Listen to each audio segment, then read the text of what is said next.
Welcome back to another episode of Bluegill and Bass. This video is going to be more aimed towards some of you smaller channels or people that are trying to start a YouTube channel. I think this will be a very important video, and this is going to be covering how to make a YouTube thumbnail around fishing, because obviously I have a fishing channel, but you guys are on the tripod right now. Like I've said it, I've been trying to use a tripod more and more. But yeah, I'm going to have to take it off the tripod, obviously, to make the video. But yeah, I don't know. Today I had school, I literally got back, and I don't have much time, so this is the only video I can think of that I haven't already done. So yeah, I'm gonna take you guys over to the computer. Alright, if this is the first video you ever watched of mine, this is my desk. I have some LED lights. The most crappy headphones you'll probably ever see. That was the tripod I was talking about. That thing's a tank. I'll probably be using that a lot in the summer and spring. But yeah, this is my editing computer. It's the MacBook Air 2020. I wanted to get a new computer, but I also didn't want to break the budget, so I got the MacBook Air instead of the MacBook Pro. So yeah, my whole background is filled with a bunch of screenshots, and I get lazy and I forget to delete them. This is after like 2 weeks worth of screenshots. This is all from thumbnails. I don't actually take thumbnails with the camera. I just take a screenshot of the actual video itself when I'm done editing, and then I take that into the editing software. I'll show you that whole process, but basically I don't have to show you the process where you just take a screenshot, because obviously you should be able to know how to take a screenshot by now. But yeah, so as you can see, I have plenty of screenshots to work with today. I use Final Cut to edit my videos, but that I already made that video. If you want to see that, click right there. But today I'm going to be showing you guys how to make a YouTube thumbnail, because first of all, no matter how good the video is, they're not going to be able to see it unless you have a good thumbnail and they click on it. So I'll show you guys what I use to make the thumbnails. So type in pixlr.com, and that is pixlr.com. That's what I use to make my thumbnails. It's not an editing software. It's not like Photoshop where you have to download it. It's literally just a website. I think it's more convenient. You don't have to download anything. You can just start editing your thumbnails right away. You can see these are some of my recent ones. That was yesterday's video, actually. The reacting video to my first ever ice fishing video. That was pretty cool. And then that was the tip up video, and that was the bluegill video. Obviously I have a lot more, but those are just the ones I just did. So I got lazy, and yeah, we're sticking with the screenshot I just took of that one terrible quality one of me holding up the nice bass. That was like a little over 2-pounder, maybe like 2.5 at the most. But see, it doesn't look bad from here. Obviously they'll be a lot better now that I have a big camera. When these videos were taking place, I just had the GoPro. I did actually record in 1080. It's just that editor I used to use took it down to 480, so that sucked. But now I got a good editor, good camera, and yeah, hopefully this summer I'll catch some big fish to complete the full circle. So the first thing I always do, it always looks terrible unless if it actually fits good. And I actually just found this out. If you go to crop and rotate, and you go to select aspect, and you go down to, I scroll down all the way to the bottom, click on YouTube thumb, and that way it makes sure that it fits the borderline, so it's like there won't be black on the sides or the top if you don't crop it a certain way. And then you just click apply. There, now you don't have the black on the top and the bottom. You don't have the black, you just have the actual picture, and it fits good. But yeah, and then usually I blur the background to make the fish itself and me pop, so I'll just cut out like that. Basically, you go to cutout, and first I always try doing the magic cutout. It's not the best, and then you just click on wherever you don't see it automatically cuts that out. You just click on wherever you want to cut out, and see, sometimes it'll just like cut out what you don't want to be cut out, so then you just gotta press Control Z and that'll undo it. But yeah, if it ends up like that, like if the background's kind of blends in with you yourself, that's not very good for this tool, and you usually gotta manually do it, which that's fine. When I manually do it, I go to draw cutout, and I gotta make sure I go and remove, and I usually go down to like 40 pixels. 38 will be fine. It's gonna be hard holding up a camera while I'm doing this. Yeah, it's gonna be hard to hold up a camera while I'm doing this, but you basically just go around the edge of what you wanna be cut out, and then you make sure that the whole background is like the PNG, and then I'll show you the next step once I'm done. But it's really hard to do this with the camera in my hand, so I'll finish this and then I'll get back to you. So you can see now that I went around the entire thing, and it's all cut out. Now it's a lot easier. You just gotta do a little outline, and then then it goes by a lot faster. Then you take the size and you increase it, and you take the softness, turn it all the way down. Okay, I increased it way too much. And then you just go like that, and you cut out the whole, everything but you, basically. You'll understand why I'm doing this in a minute. It makes it look much better. You're probably questioning what I'm doing right now, but I'll show you in a minute. So now, as you can see, it's all PNG except for me. And since this, usually I'll turn up the sharpness a little bit, even when it's not a terrible quality. But since this is terrible quality, I'm gonna try my hardest to make the quality a little bit better. But then you just go to, if you want to turn up the sharpness, which I recommend even if it's a good image, just to make it pop a little more, go to details, go to sharpen until it looks somewhat decent. Obviously if you sharpen it too much, it'll look terrible. It'll look like you drew it in a sketchbook. See, even with it, look, the sharpness, even with the sharpness all the way up, my face is just blurry.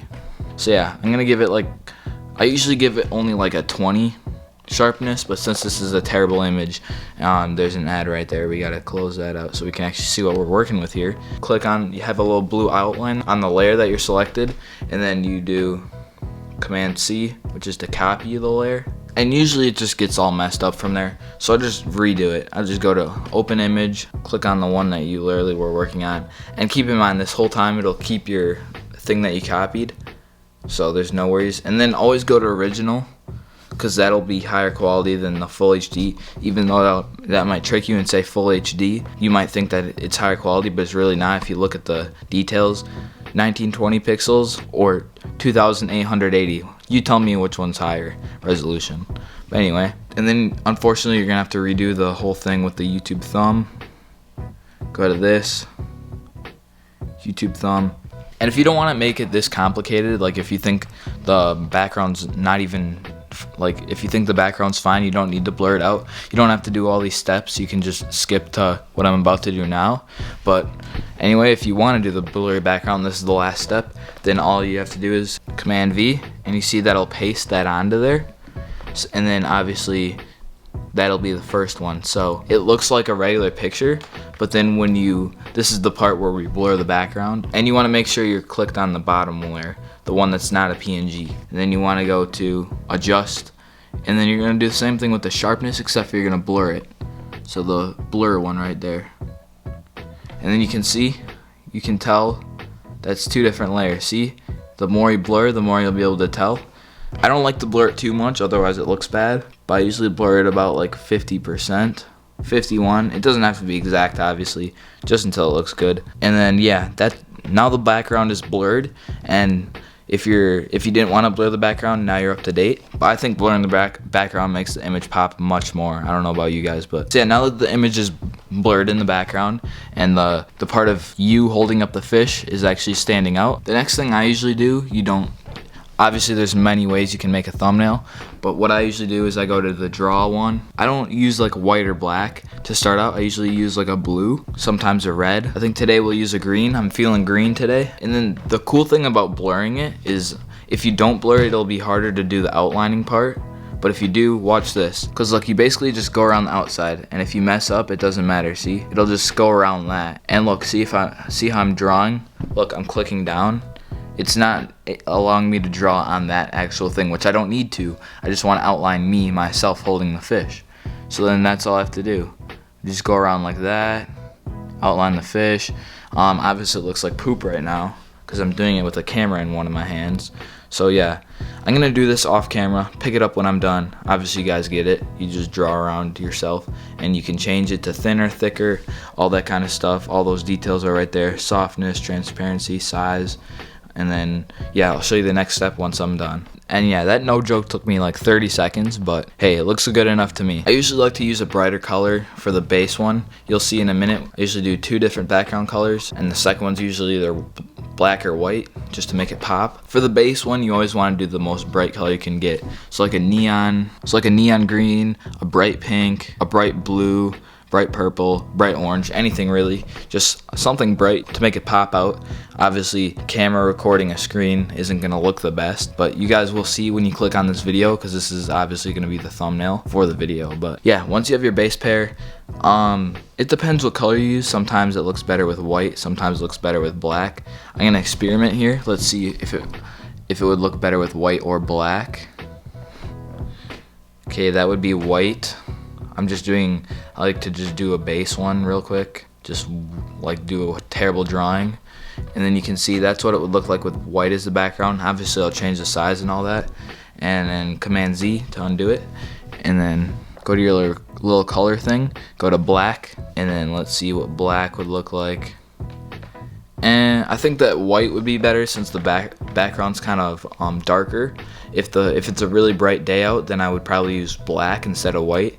I don't know, it all depends on what color you use and the scenario. I usually like white anyway. For thumbnails, I think it pops out in most scenarios. Unless if it's a super sunny day, then black obviously will pop out more. I like to change the softness of my second color. And again, this is all option. Like you could just be done like that. I think that's better than nothing.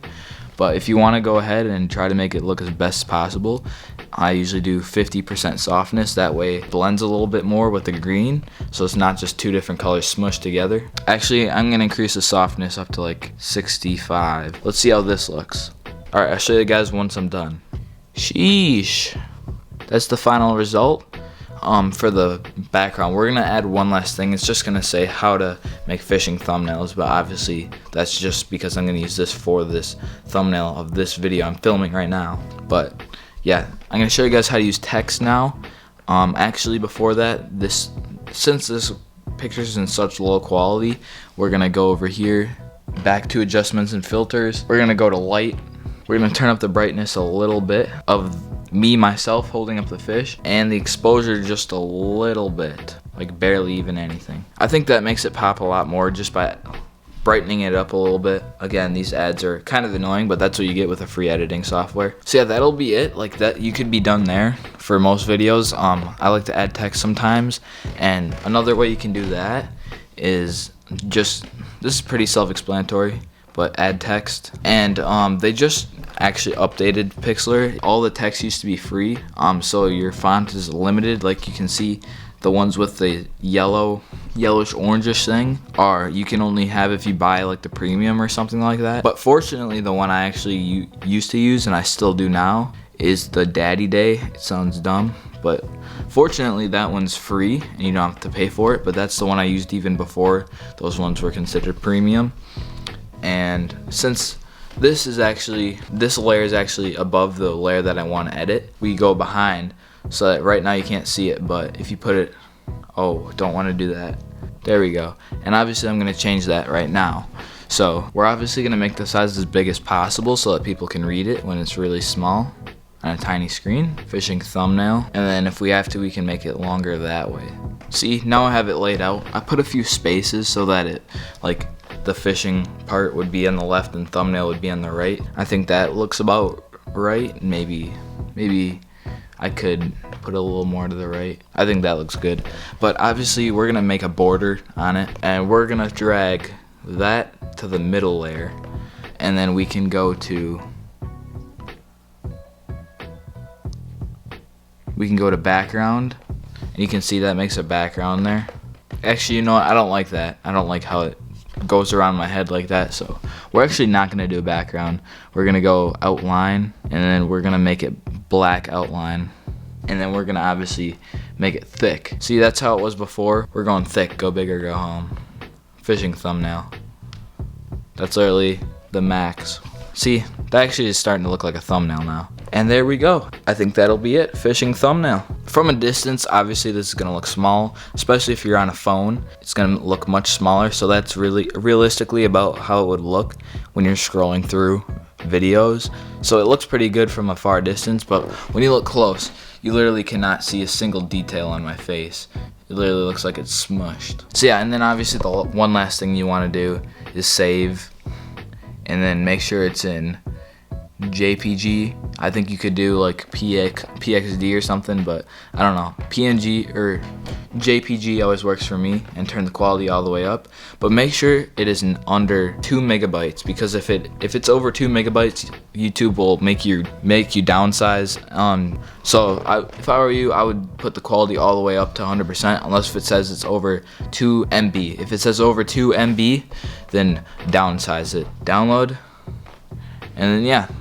Now I don't have to make a thumbnail for this video. I just have to edit it and then title it and all that, and then I'm done. Yeah, guys, I don't know. Hopefully you enjoyed that video. I think that might be pretty helpful for some people. I know a lot of people in my comment section want to start a YouTube channel, or if they already did start, they are still wanting to know how I make my thumbnails and how I do it. But yeah, that's my way of doing it. Obviously, I do it a lot faster when I'm not trying to teach you guys to do it, but I don't know. I love to do these videos, especially in the winter when I don't have other things to make besides ice fishing. Hopefully you enjoyed. I'll most likely be going ice fishing tomorrow. If I'm not, I'll do some sort of like squirrel hunting. I don't know. There's still a lot of squirrels running around my backyard, but the plan's to go ice fishing, but I don't know. The plan does not always work out. If I do go ice fishing, I'll be bringing the tripod. I've been using it in almost every video. I think it's a lot better of an angle than me just holding it like that. So yeah, hopefully some of you guys found this video helpful. But anyway, hopefully you enjoyed, and see y'all tomorrow.